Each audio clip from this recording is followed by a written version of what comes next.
You were talking about sending Hangman's Knot out and all the offers that came in on it, despite the blacklist that you were on. Yes, I had been blacklisted for over a year.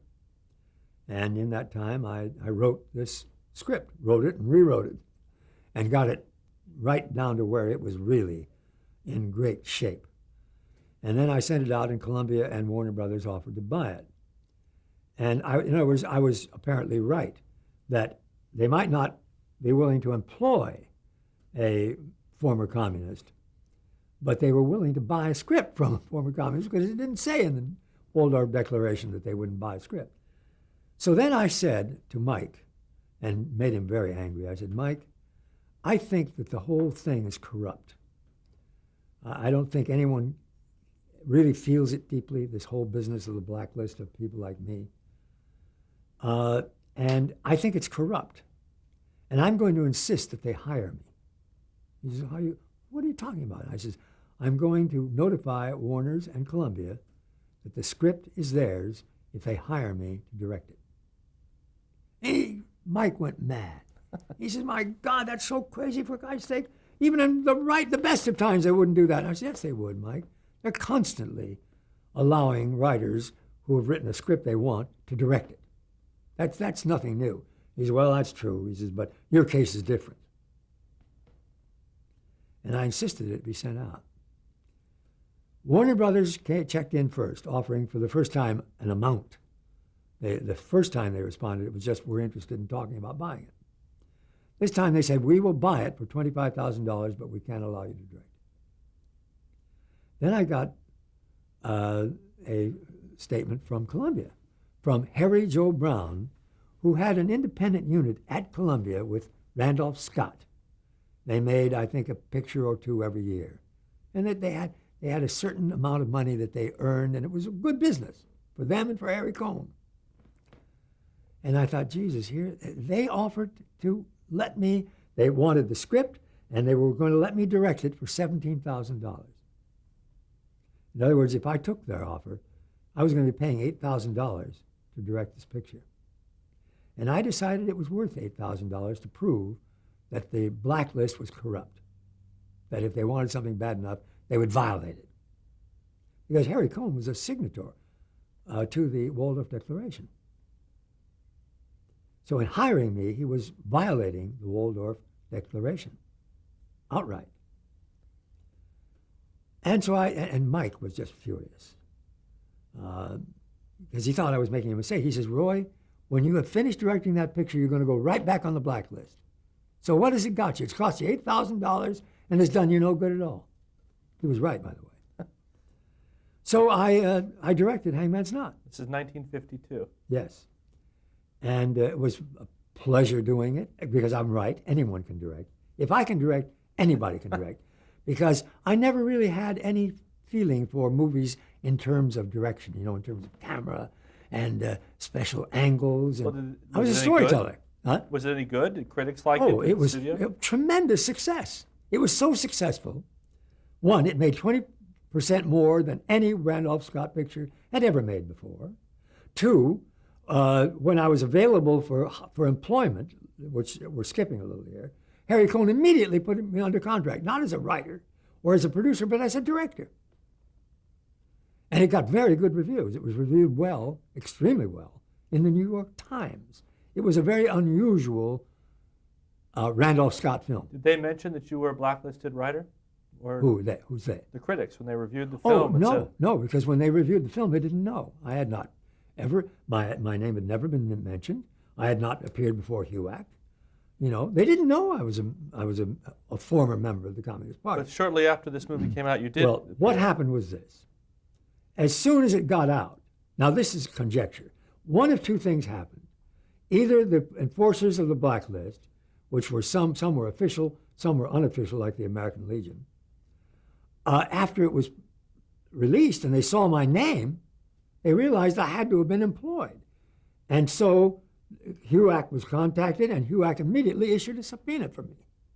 Either that happened, or the minute the deal was made, someone representing the blacklisters went to Harry Cohn and says, you've just employed someone contrary to the Waldorf Declaration. And I think Cohn said, look, stay quiet until he finishes the picture. Then do whatever you want. It was one or the other, and I don't know which it was. So And I probably never will know. So you get the subpoena, you're called to testify. How'd you feel about that? What were you supposed to testify to? I was called to appear, and the purpose, excuse me 1 minute. Within a few weeks after I finished directing Hangman's Knot, I was subpoenaed. You know, someone came to the door, handed me the subpoena. As far as I know, I had no conversation with him. That was very unusual, by the way. Most people who appeared before HUAC asked to appear. I was blacklisted for a year and a half and never asked to appear. I didn't ask to appear because I was hoping I wouldn't be subpoenaed. I was hoping I could just sit and avoid the whole thing because I was not about to take the Communist Party line, which was to take the Fifth Amendment. To get up and say, I refuse to answer on the grounds that it might tend to incriminate me. I was not going to say that. In the first place, it would be a lie because I wasn't a member. And so it couldn't incriminate me. But their purpose, the whole purpose of HUAC was punishment. I mean, that isn't my idea. A Supreme Court Justice, black, said about this time a little before, said it I think in 1948 or 9. He says the purpose of the House Committee on Un-American Activities is to punish former communists for having been communists. Or really to punish them if they're still communists, because then they remain blacklisted and all the rest of it. So by this time, I had discovered, because Larry Parks was a friend of mine, not a close friend, but we were friends. So when Larry testified, I paid tremendously close attention to his hearing before HUAC and saw that Larry was making a very good case that they had no right to ask him for these names because they already had them. If I had felt really any time in 1951 or 52, that HUAC didn't know who the members of the Communist Party were, we were at war at that time. We were in the midst of a war. We thought we were on the edge of World War III. Remember when the Chinese communists crossed the Vietnam border and drove MacArthur back? People in this country felt that World War III was around the corner. At that time, if I had thought that the FBI did not know who was in the Communist Party, I would have gone to the FBI and told them. Because I would have had no excuse not to. I was strongly anti-communist, so why would... Now, it's true that it was not a pleasant thing to do because everyone who named names felt that the members were really relatively innocent, that the villain was the Communist Party itself. But if you went and said, yes, I was a member of the Communist Party, I hate the party, I think they are, they're responsible for the deaths of millions and millions and millions of people. It's a dictatorship and it's not good for the world. You were then obligated to state names or you would go to jail and pay a fine and stay on the blacklist. That was the punishment for refusing to give them names they already had. So did you name names? They admitted they already had the names. I mean, in 1951, at Larry Parks's HUAC appearance, a member of the committee said, "Why are we asking him for names? We already have them. Why are we doing this? Why don't we ask him what the party did? What did they do? That's what we want to know. That's our obligation to Congress." He was overruled. They actually took a break. And in that break, they overruled him. They persuaded him that they were doing the right thing, that punishment was the purpose. They didn't need the names. They already had them. But forcing someone to name names was an embarrassment. And I had decided that I would do two things. I would do something no one had done except Larry Parks. I would give them the names they already had, and I knew they'd already been named. I think there were 2 or 3 that they themselves brought up that had not been named, that I had forgotten. And when they brought them up, I said, yes, I remember him. But the names I named had already been named, but that wasn't the important thing. That wasn't what I was concerned about. What I was concerned about was they already had them, and therefore they shouldn't be asking me for them, because the purpose was not, it was actually illegal.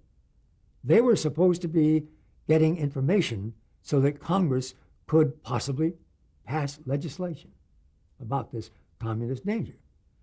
Asking me for names that they already had was a violation of their mandate from Congress. And so I felt that's what I felt was wrong. I felt it was wrong for me to cooperate with them. I didn't think it was wrong to give them names, although I would rather not have. But giving them names they already had didn't strike me as being a horrible deed. But cooperating with them, with this loose cannon committee that was violating its mandate from Congress and violating my rights, was really not the right thing to do. But I decided that I was going to cooperate with them, and I was also going to state that I felt what they were doing was wrong. So what did you do? You named the names and made that declaration? I named, I think, 12 names that they already had, and confirmed other names that they themselves brought in, because their records were better than mine. I mean, they had the names in front of them. They knew. What was their reaction to your testimony? Well, they asked for it, so they had no choice. I was afraid they would stop me. You know, pound the gavel and say you're making speeches, be quiet. But when I was all through, I had, given them a picture of my stay in the Communist Party, why I joined, why I got out, all the rest of it. Toward the end of the session, a man named Clyde Doyle, Congressman Clyde Doyle, said, "Mr. Huggins, I would like to know if you have any criticisms to make of this committee." Because up to that time, I'd been looking for a way because I'd memorized what I was going to say. And I'd been looking for a way in, and I hadn't found it. They hadn't given me an opening. And all of a sudden, Clyde Doyle is giving me this wonderful opening. So I said, "Thank you, sir," or something like that, and leaned forward and started to deliver this memorized criticism of HUAC. And he says, "Excuse me, sir, it's true, isn't it, that I'm asking you this out of a clear blue sky and you're not prepared for this?" And I said, "That's true." And he says, "But I feel that I would like to know what you think of this committee, and if you have any comments or criticisms even." So once again, I started, and I spoke for, I guess, a full page or more in the HUAC report, and told them what they were doing was wrong, that it was contrary to democratic principles, that it was dangerous and wrong. That's the gist of what I said. And because I did it in response to a request from Clyde Doyle, the only one, in fact, Wood started to close the session. "Are there any more questions?" No, no, no, no, no. And then when he got to Jackson, Donald Jackson of California, Jackson didn't want to let it end that way. So he had a question for me, which was, "Well, don't you think that that these criticisms of the committee that are made by communists, don't you think that's unfair?" Words to that effect. He says, "Don't you think that these people should be exposed?" Words to that effect. And I said, "Yes, I suppose so." And but then it was over. So there was one negative response, although Jackson ended up making some kind of self-serving speech. So what were the reactions to your testimony? Was your career impacted at all? None. The Hollywood Reporter came out the next day and said Roy Huggins was the most articulate witness, but they never mentioned that I criticized the committee. So were you still then on the blacklist, or were you removed? No, I was immediately off the blacklist. Harry Cohn, almost immediately. I don't remember how many days passed, but Harry Cohn offered me a contract as a director. And from there, you did more feature work? I went to Columbia, but because I did not want to direct. I had already directed. I had learned that I was right, that anybody can direct. But only a few can do it well. but that anyone can direct. And I really didn't want to direct. I wanted to write or produce. Now, in those days, the producer was the number one man, not the director. Today, the director is the number one man. I mean, the director, really, motion pictures is a director's medium now. In those days, it was a producer's medium. So how did you get into television? Well, I served as I talked Harry Cohn into making me a producer, talked him out of this director bit. And he says, every son of a bitch in Hollywood wants to be a director except you. Bullshit. That was his response when I said I'd rather be a producer. I said, well, it may be, but I already directed one, Harry, and that's as much as I wanted to do. I'd like to be a producer. He said, okay. Made me a producer. But he had hired Jerry Wald, and Jerry Wald and I simply didn't, the things I wanted to do, Jerry didn't like. The things Jerry wanted to do, I didn't want to do. As a matter of fact, Jerry was shortly fired, and so was I. Why were you fired? Because I hadn't produced a show. I'd written some. I wrote, I was supposed to direct Kim Novak's first picture, but I knew that I shouldn't do that because she was a beginner. So how did you segue from motion pictures to the very different medium of television? Well, we just simply couldn't get, I had written some scripts, and so that part of my contract was very successful for Columbia. But I had produced nothing because we couldn't get together on what was a good idea. My ideas were not like Jerry Wald's, and Harry was kind of observing all this. So finally, I forget the date, but I was there for almost 2 years, I think. Around 1954, yeah, 55? They sent me out on loan out once to Charlie Feldman, and I wrote a script for Charlie Feldman that was not made, and I didn't think it should be made. And then they let me go. And in fact, Harry says he just doesn't think, look, or smell like a producer. And Ben Kahane told me this. Ben was very sad that I was leaving. He thought I should stay because they liked the scripts I had written, but I hadn't produced those scripts. But anyway, I was fired for the second time. This is the second time Harry Cohn fired me. I don't think he ever forgave me for the Moon over Tahiti story. But it was fun. I enjoyed being, and by the way, I was treated so, I never had any, I never saw any impact of my testimony from anywhere. It was surprising to me because I knew that there were people there who were either former communists or very sympathetic with the communist position. I expected them to give me a bad time. They didn't, not at Columbia. So did television come to you, or did you go to television? Television came to me. Richard Baer was working at Warner Brothers, which had just gotten into television. And Richard said, Roy, you're on a sinking ship. Why don't you come into television?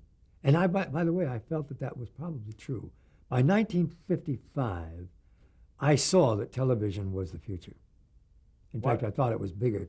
I thought movies were really going to decline from that point on. And they did, They declined. What made you think TV was the future? Was there one program or event that made you change your perspective? It was the growth of the interest in television and the growth of the audience and the decline of the movie audience. The movie audience declined by 80% between 1946, let's say, and 1950-something. So 1955, Richard Baer knocked on your door and said, come over to Warner Brothers. They're looking for a producer. But you'd never produced anything. Well, a good writer can produce without, as you know. Oh, thank you. Without any, although I had things to learn. The one thing I had to learn was editing. I knew nothing about editing. And I didn't become a good producer until I had learned the art of editing. But you can learn that very quickly. Bill Orr, who was running Warner Brothers Television, taught me the principles of editing. And he had a few basic principles to apply to editing, and he was right on all of them, and I picked them up very quickly. But anyway, I was not unemployed for a day. I left Columbia and went to Warner Brothers to produce a show. Well, they were doing a show called Warner Brothers Presents, and it was 3 series. It was Kings Row, Casablanca, and Cheyenne. I was assigned to the one they liked the best, Kings Row, because it had, up to that point, a man named Paul Stewart, who was a director, had been producing it. He'd been, working with writers and so on. But it was, I think one episode had been shot by the time I arrived. And I looked at the episode and I read the scripts and I thought, oh my God, I made a terrible mistake. This is not going to work. Because it was on at 7:30. And that it didn't take anyone with television experience to know that 7:30 the audience must be made up of children. But would you feel concerned about working in this new medium, having to turn out a new script every week as opposed to a screenplay over a longer period of time? Yeah, I didn't have any idea whether I could even do it. But I wanted to. I wanted to be in television and I wanted to be a producer. Because I felt the producer was the man who controlled the whole thing. And I did for 25 years. It was as if they had handed me an erector set and said, here, go play. And for 25 years, I did whatever I wanted to do. How was the television production department at Warner Brothers organized? Was it that much different from the way Harry Kahn had his writers building and that sort of thing? Well, they had their own production department. They had their own story editor. It was separate from the, yes, there were 2 different departments, and while I was there, they were building a building for the television unit. During my first year or so there, maybe just the first year, we were across the street. We weren't even on the lot. We were over some stores across the street from Warner Brothers. But I hated that show that I was assigned to because I thought it was absolutely without any hope of success because it was being done badly, but the concept was bad. It was soap opera. And soap opera at 7:30 on television, an hour of it. What was the production schedule? 6 days. 6 days? That must have been a sharp change for you. Yeah, but I never paid much attention to those things anyway. Did you pick up producing pretty easily? Very easily, except for editing. Took me a while to get onto that. What was your first experience with Bill Orr and Jack Warner and Steve Trilling? Well, I didn't get to know Bill Orr until he called me up and asked me to come to his office. And I went in, and Dick Bear was sitting there. And the first time I met Bill Orr, yeah, I guess that was it. Dick Bear was sitting there, and they said, Roy, we would like you to take over Cheyenne. We're having big problems with it. And we're having reactions. He showed me a telegram or something from Monsanto, one of the producers, one of the sponsors, saying if you don't deliver what you said you were going to deliver, we're going to sue you. And we may sue you for making pictures without a license. Or they made some kind of joke about how bad it was. You're a bunch of amateurs. It was a vicious telegram. I wish I'd kept a copy of it. But it was also a threatening telegram. If things didn't change, they were going to sue. Because this material was so rotten. And it was. I saw the material. It was just dreadful. They didn't know that the story was everything. And I said yes, because I was so thankful that I was going to get off of this picture that I knew was not going to work, and onto the only one I thought would work. No matter how bad it was up to that point, a Western was going to work at 7:30, because I knew there were children in that audience. Were you replacing a producer who was already there? No. Yes, there was. I was replacing a producer. I don't remember who was. Harv Foster? I don't know. I don't know who it was. What was the concept of Cheyenne? Why did you think it had possibilities? It was a Western. That's all it was. It was a Western. Cheyenne was the only thing wrong with Cheyenne was that he had a comic sidekick. And in fact, I made a bargain with Bill Orr. I said, Bill, I will do the show, but one, you've got to tell adult stories. Kids are going to watch it anyway. It's a Western. It's a guy on a horse with a gun. They're going to watch it, but you're telling kid stories. And so you're not going to get anybody. And you got to get rid of that comic sidekick, because that is the essence of B Westerns or even C Westerns. I said, have you ever seen an A Western in which the hero had a comic sidekick? He says, no, but he's got to have somebody to talk to. And I said, why, Bill? Why does he have to have somebody to talk to? Shouldn't the information come out in scenes of conflict, dramatic scenes where you find out what's happening instead of two people talking to each other? Oh. And then he says, I'll get back to you. He got back to me within an hour saying, we have a deal. As of now, you're on Cheyenne. Dick Bear called me and said, listen, Roy, remember, you've got to come on Cheyenne. I'm the one who got you over here. Now you are responsible for turning this show around, having never produced a TV series, and also delivering adult Westerns every week. Were you at all fearful that you couldn't live up to this pressure? Very much. I wondered how to do it. In fact, when I started looking through the Warner Brothers catalog, and past pictures, to see if there's anything there I could adapt, because I wasn't sure that I could do this. But I came up with a story, because I came up almost immediately with a story that would work. And while that was underway, being written and so on, I was trying to find other stories. I may have found one or two, but they weren't any good either. Was it strange for you to now be in charge of other writers? Yeah, it was. Especially because, most writers are not good writers. It's true of directors, it's true of producers, it's true of actors. If you take all the writers in the Writers Guild, only about 20% of them are any good. Don't you feel that that's more You may or be less... being generous. Yeah, thank you. So that was really the only problem. Otherwise, I had no problem, because the script speaks for itself. In other words, first of all, I always gave them the story, because I had learned by now that I could come up with a story if I just came up with an opening. I could work out a story. It was in my genes to do that.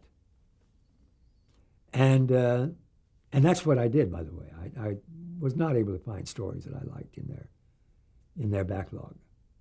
And so I came up with stories, which I would do by getting in my car and taking a drive up the coast and maybe be gone overnight and back, and I'd come back with 2 or 3 stories. What was it about driving away in your car that made it easier to write? I've often wondered about that, and it may be that the act of driving a car releases that part of your mind that's inventive and creative, because the physical part of your body is occupied. Your eyes are occupied. I learned later that I could come out of telling stories onto tape, and find that I had stopped and sheep were crossing the road and I had not seen them before. And obviously I'd been there for a while because there were sheep on both sides. In other words, my eyes were seeing the sheep, my eyes were instructing my foot to go on the brake, but I was still dictating story into this tape. Remind me never to drive with you. Well, my friend Next Stuart tape. Bailey says I'm the world's most careful, reckless driver.